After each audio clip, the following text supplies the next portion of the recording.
May I come in sir? Yes come in. ఏంటి sir, మనం పంపాల్సిన ఒక కొటేషన్ మీకు మెయిల్ పంపించాను. అది చూసి మీరు ఓకే చేస్తే అది కంపెనీకి సెండ్ చేస్తాను సార్. ఓకే, నువ్వు వెళ్ళు.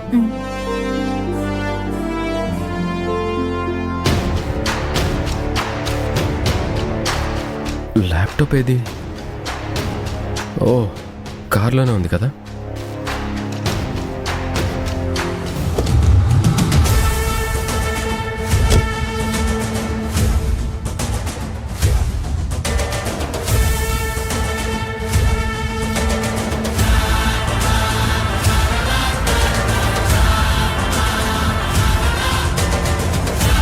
హలో, పని పర్ఫెక్ట్గా పూర్తి చేశాను. మహేష్ రావడం, కారులో కూర్చోవడం, కారు స్టార్ట్ అవ్వడం, అలా మూవ్ అవడంతోనే వాడి ప్రాణాలకి కౌంట్డౌన్ స్టార్ట్ అయిపోతుంది. ఒక్కసారి నేను ఎక్కించిన పాయిజన్ వర్క్ చేయడం ప్రారంభించిందంటే మహేష్ పాడెత్తేయడమే. ఇది చాలా పవర్ఫుల్ పాయిజన్. అది కళ్ళకు కనిపించిన పాయిజన్. మహేష్ బయలుదేరిన 10 నిమిషాల్లో దాని పనితనం మొదలవుతుంది. వాడు ఊపిరాడక చస్తాడు. సో కార్లోనే వాడు ఫినిష్. ఆకాష్,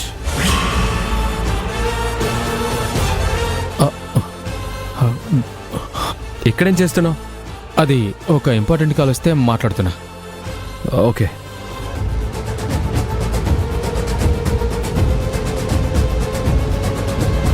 మహేష్, దేనికోసం వెతుకుతున్నావు? దేనికోసమేనా? నా కార్కి నీ చేతుల్లో ఎలా వస్తుంది? నువ్వు పారేసుకుంటే వస్తుంది. పారేసుకోవడం ఏంటి? ఏమో, నాకు తెలీదు. నేను లోపలికి వస్తుంటే కాలికి తగిలింది. ఏంటా అని చూస్తే ఇది. తీసుకో మహేష్. అలా ఎలా? ఎలా ఏముంది మహేష్, కీస్ ప్యాకెట్లో వేసుకునేటప్పుడు కింద పడిపోయి ఉంటుంది. నువ్వు చూసుకొని ఉండవు. Yeah, you're right.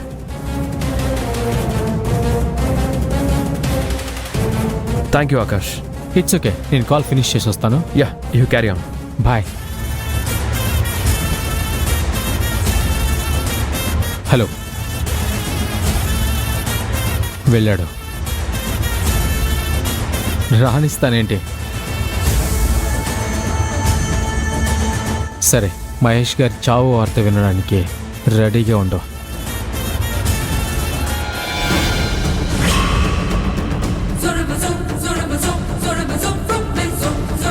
సార్, మీరు చెప్పిన పనులన్నీ చేసేసాను సార్. ఏంటి చేసేది? అక్కడి నుంచి రాకముందే కాల్ చేయమని చెప్పానా? కాల్ చేశాను సార్. మీ ఫోన్ ఎంగేజ్ వస్తుంది. అయితే వచ్చేస్తావా? ఫోన్ ఆన్సర్ చేసే వరకు ఆగలేవా? సర్లే, వెళ్ళి పని చూసుకో. సరే సార్.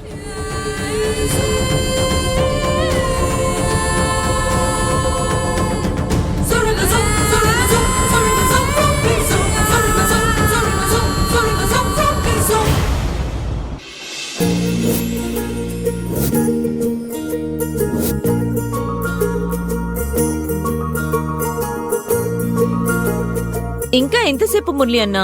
ఆకలేస్తుంది. వడ్డిస్తే తింటాం కదా. ఆనంది కూడా రావాలి కదే.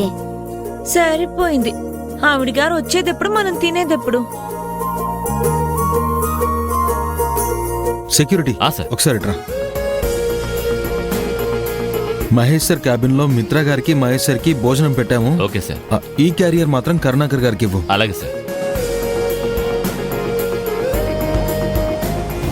ఆనంది, నువ్వు పెళ్లి చేసుకోవడానికి అడ్డుపడ్డ కరుణాకర్కి బిర్యానీ పంపడం అవసరమా? పోని మానసా, అసలు ఈ కరుణాకర్ గారు చేసిన పని వల్లే ఈ పెళ్లి జరిగింది కాబట్టి, ముఖ్యంగా ఈ పార్టీ. అవునవును, మనం తినడానికి ముందు కాకి పెట్టినట్టు ఆ కరుణాకర్కి పెట్టడం మంచిదేలే. సౌందర్య ఆయన విన్నారంటే. రే బావా, ఆనంది ఎక్కడ్రా? ఆనంది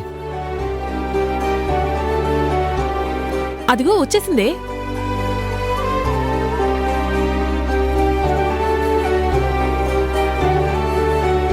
ఆనంది, ఇలా వెళ్ళి అశ్విన్ పక్కన నిల్చొని మా అందరికి నువ్వు వడ్డించు. నేనా? నేను తన పక్కన నిల్చోవడం ఏంటి? బైక్ మీద కూర్చొని వచ్చావు కదా, అలా అన్నమాట. సౌందర్య, ఆనంది రామ్మా. పాపం అందరూ చాలా సేపటి నుంచి ఎదురు చూస్తున్నారు. రా వడ్డిద్దాం. ఇది మీ పెళ్ళైన సందర్భంగా మీరు ఇస్తున్న పార్టీ కాబట్టి వడ్డించాల్సింది మీరే. మా అశ్విన్ అన్న నీకు కట్టిన తాళి, నీ పెళ్ళి, అవేంటంట? అవి బొమ్మల పెళ్ళా? మీరు ఎలా అనుకున్నా అది పెళ్లి కాదు అని ఇప్పటికే నేను చాలాసార్లు చెప్పాను. అయినా మళ్ళీ మళ్ళీ అదే మాట అంటున్నారు. అంటే మీ ప్రేమ అది ఒక పాత కథ. నీ అంత మూర్ఖురాలు మరొకరుండరు. మంచిది. ఈ ఆనంది, ఇలా మాట్లాడడం గొప్ప అనుకుంటున్నావా? సూపర్వైజర్ చేస్తానని మహేష్ సార్ అంటే కనీసం ఆయన మాటకు విలువ ఇవ్వకుండా మొహం మీదే నాకొద్దు అని చెప్పావు. ఇప్పుడేమో ఇలా మాట్లాడుతున్నావు. ఇలా అయితే ఒక్కొక్కరుగా నీకు దూరం అవుతారు, అది తెలుసుకో. సౌందర్య, నువ్వుండనా? తన మాటకి ఎవరు బదులు చెప్పడం లేదని ఇష్టం వచ్చినట్టు వాగుతోంది. నీకు తనకి సంబంధం లేదంట. నువ్వు కట్టిన తాళి తాళి కాదంట. కానీ కంపెనీకి రాగానే అశ్విన్ వచ్చాడా అని కనిపించిన ప్రతి వాళ్ళని అడుగుతుంది. అశ్విన్ తినట్లేదని భోజనం క్యారేజ్ పట్టుకుని మరీ వెళ్ళింది. ఇవన్నెందుకు? పోని భోజనం పెట్టి తిరిగి వెళ్ళిపోయిందా? ఆహా, ఆ రోజంతా అక్కడే ఉంది. రాత్రి అశ్విన్ అన్నతో జాలీగా బైక్ మీద షికార్లు కొట్టింది. మర్నాడు అశ్విన్ అన్నకి జ్వరం అనగానే అబ్బాబ్బాబ్బా హాస్పిటల్కి పరిగెత్తింది. ఇంకా ఆప్తావా సౌందర్య? ఆపాల్సింది నువ్వు, నేను కాదు. మనసులో అశ్విన్ అన్న మీద ప్రేమ ఉంటుంది, పైకి మాత్రం అంత నటన. ఎందుకు ఈ డబుల్ యాక్షన్? ఎవరినో నమ్మించాలని నిన్ను నువ్వే మోసం చేసుకుంటున్నావా ఆనంది?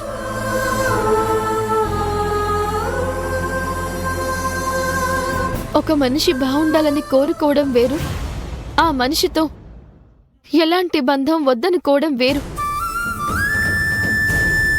తనని తన ఇంటికి పంపాలి అనే, తన కోసం మా బావగారింటికి వెళ్ళానే తప్ప ప్రేమతో కాదు. ఈ తాళి కట్టాడని కాదు. ఆనంది, ఈ వాదనలాపి వడ్డించు. లంచ్ టైం అయిపోయిందంటే అందరూ తినకుండానే వెళ్లాల్సొస్తుంది. నేను తన పక్కన నించొని వడ్డించను. అలా వడ్డిస్తే తప్పేంటి? భార్యాభర్తలు అనుకుంటారు. నీ మనసులో అలాంటి ఆలోచన లేనప్పుడు ఎవరేమనుకుంటే నీకేంటి?